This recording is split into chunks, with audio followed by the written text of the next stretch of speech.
Essaawa yonna Minisita avunaanyizibwa ku nsonga za ssemateeka Jeno Kahindo Tafira asubirwa okuleeta ebbago erijjawo ekkomo ku myaka gy'omukulembeze w'eggwanga mu Paalamenti bali kubaganyeeko ebirowoozo. Wabula ensonga eno ezeeyogeza bannayuganda ebikankana naddala wakati w'abawaka abawagira ebbago lino n'abataliwagira ng'olunaku olw'eggulo bwe twakulaze mu mawulire gaffe. Traditionally the Baganda say Bukedde magezi. Eriiso ly'omukulu that on Thursday we present a motion seeking leave to present a private member's bill on this matter. I beg to move. Wouldn't it be procedural right that a formal motion be tabled in the floor of the House for all Ugandans to benefit on as soon as possible so that this issue of age limit comes to rest? When the Constitution was promulgated, life expectancy in Uganda was 48 years. Now, if you do your research, life expectancy in Uganda, because of the good policies of NRM in health and so on, is 78 years. So it doesn't make sense anymore. Abalobo bajjemu kale tugamba nti omutima omulungi guno omuwaayiro gutunulwemu. Mu kiro ekikeeseza olwaleero President Museveni bwe yabadde ayogerako ne bannamawulire mu maka g'obwa Pulezidenti yategeezezza ng'emitendera egiyitibwamu okukyusa ssemateeka bwe giri emirambulule era nga bwe wanaabaawo ekikoleddwa kyonna kijja kukolebwa mu mitendera emituufu. Agamba nti abaka ba NRM abatandisika kuyiga olw'okuggyawo ekkomo ku myaka gya Pulezidenti bakikola lwa mwoyo gwa ggwanga na kwagala nsi yaabwe wabula ng'akabondo ka NRM tekannavaayo ku nsonga eno. That one is not the official NRM caucus, but there are NRM people who are they call them nyekundire volunteers, and they have got their views.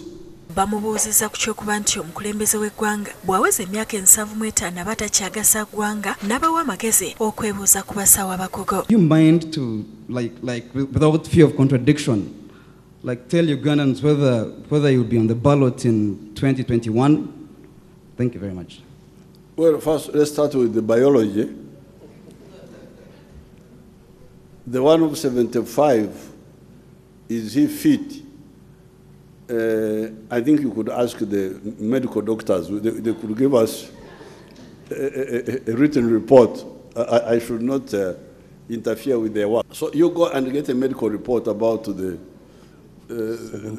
fitness of somebody post 75, whether they are medically fit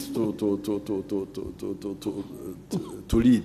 Ategeezezza nti bo baakola ogwabwe wakati wa 1993 n'1995 bwe bakola ennongoosereza mu ssemateeka nga kati ebisigadde babirekera bavubuka n'ababaka ba Paalamenti. Really, for us, we did our work in 1993 and 1995.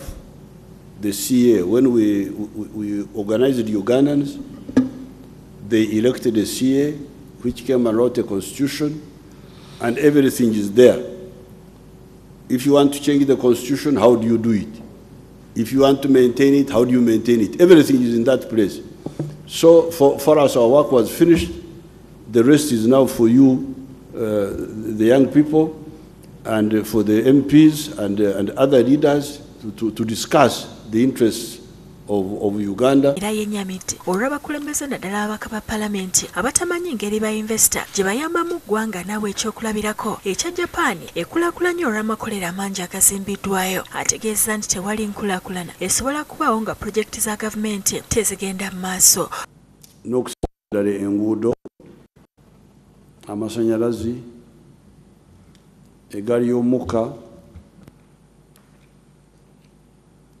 ebisayo by'ennyonyi n'emirimu emirala eminene egy'ensi. Ku lw'ensonga eyo, ssemateeka Uganda ku ttaka lyabwe yagamba nti singa gavumenti yeetaaga okukozesa ettaka yaddembe okulikozesa, naye erina okusasula obuliwo